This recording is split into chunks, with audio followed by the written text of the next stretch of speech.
He stood outside the walls of a city he had dreamed about since childhood. The siege engines were ready. His army stretched across the horizon, and somewhere inside those ancient stones, tens of thousands of people, men, women, children, were waiting to learn whether they would live or die, based on whatever happened next inside the mind of one man.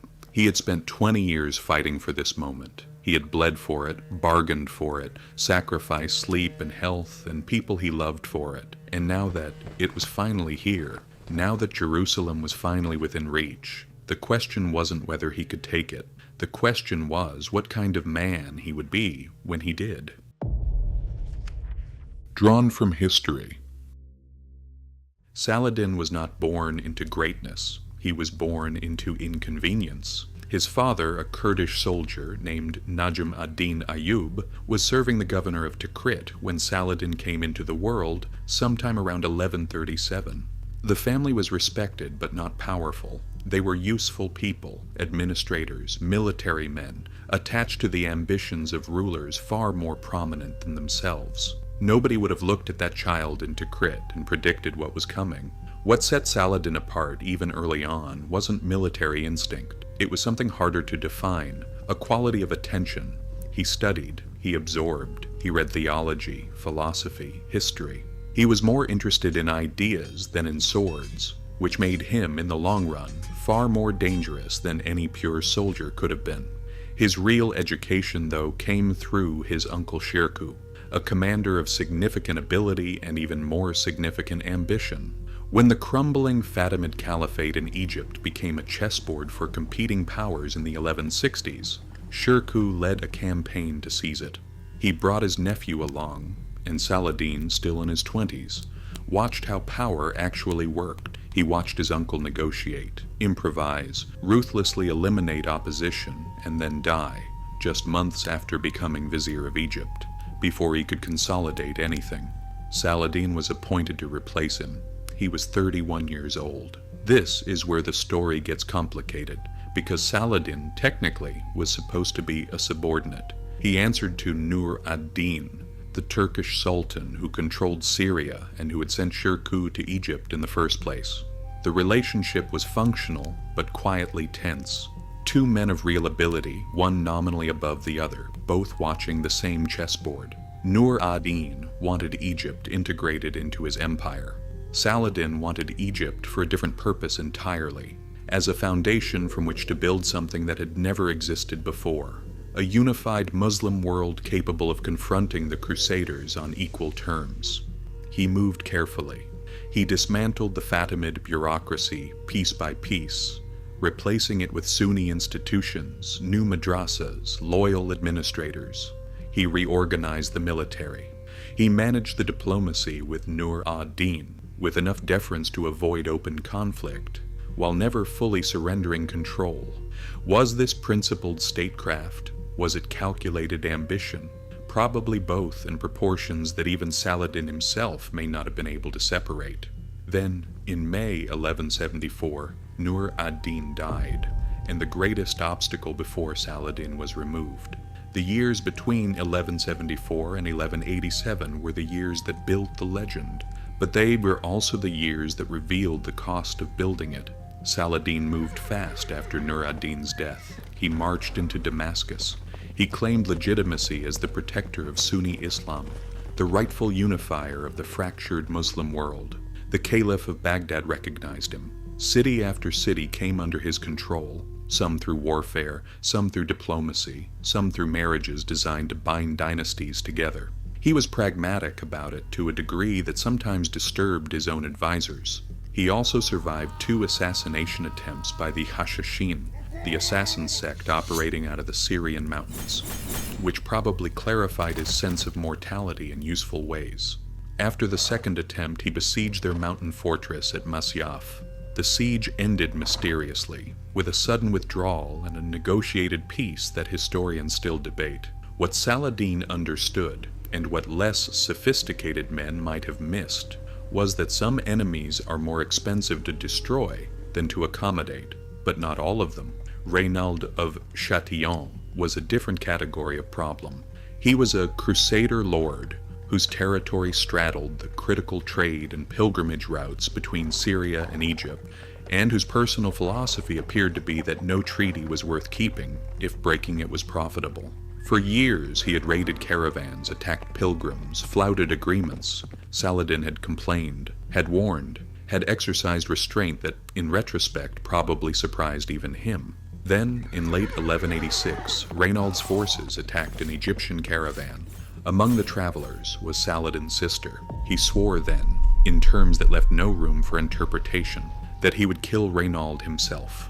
The Battle of Hattin on July 4th, 1187 is sometimes described as a military masterstroke, which it was, but it was also a trap, an exquisitely patient trap that required years to set. Saladin understood something about his enemy that his enemy refused to understand about itself. The Crusader kingdom was brittle. Its internal politics were a permanent crisis. Its leper king, Baldwin IV, had held things together through force of will until his death in 1185. After that, a dying child king, a disputed succession, factional warfare among the nobility. The kingdom that had been formidable was now fragile, and its fragility was concentrated most visibly in the man who'd seized its throne, Guy of Lusignan. Competent enough, not wise enough, Saladin laid siege to Tiberias.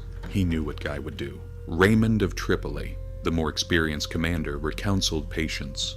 Let them hold Tiberias, he argued. Don't march across open desert in summer toward an enemy that controls the water. But Guy listened to other voices. He marched. Saladin had spent weeks filling in the wells along the route to Hattin with rocks and sand. By the time the Crusader army reached the volcanic hill called the Horns of Hattin, they hadn't had water for nearly a day. Saladin's archers set the dry grass on fire. The smoke choked horses and men alike. The knights, though the finest heavy cavalry in the known world, were too exhausted to charge effectively.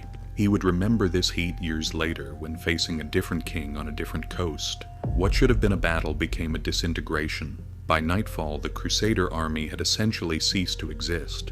Guy of Lusignan was captured and treated with unusual courtesy. Saladin famously brought him cold water to drink, a gesture that carried its own message about how he wished to conduct himself. Reynald of Chatillon was brought in separately. Saladin offered him water. Reynald reached for it. Saladin pulled it back and executed him personally, as he had promised. Two men, two kinds of enemy, two responses. One of them calculated, one of them deeply personal.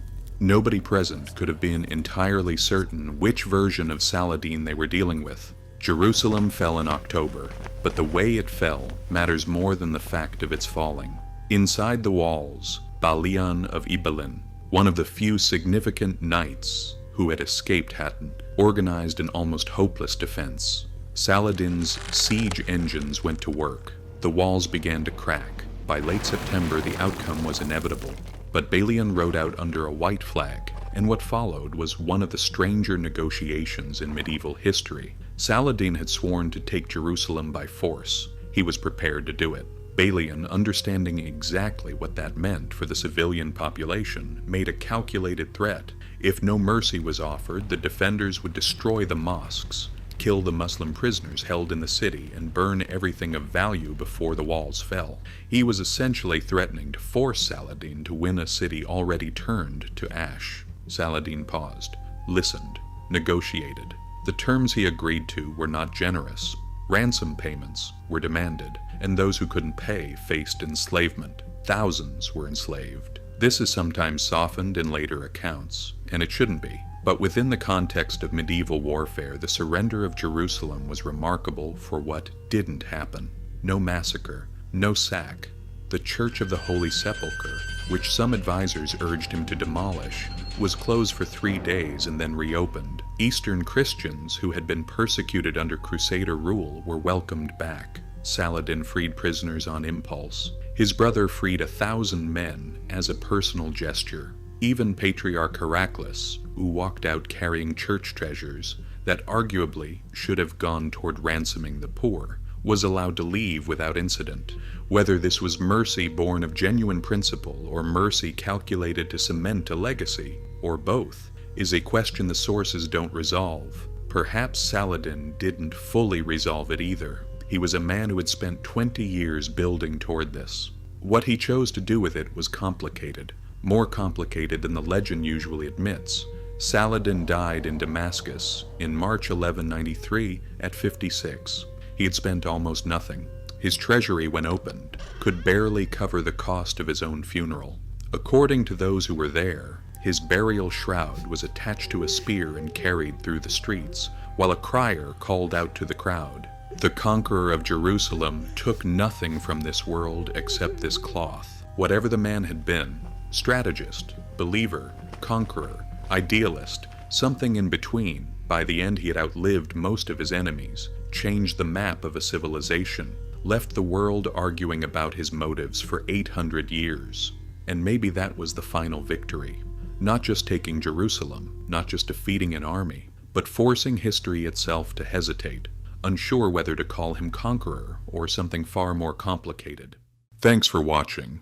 If you liked the video, please subscribe and leave a like. You can also write in the comments which historical topics you'd like to see next. See you in the next video.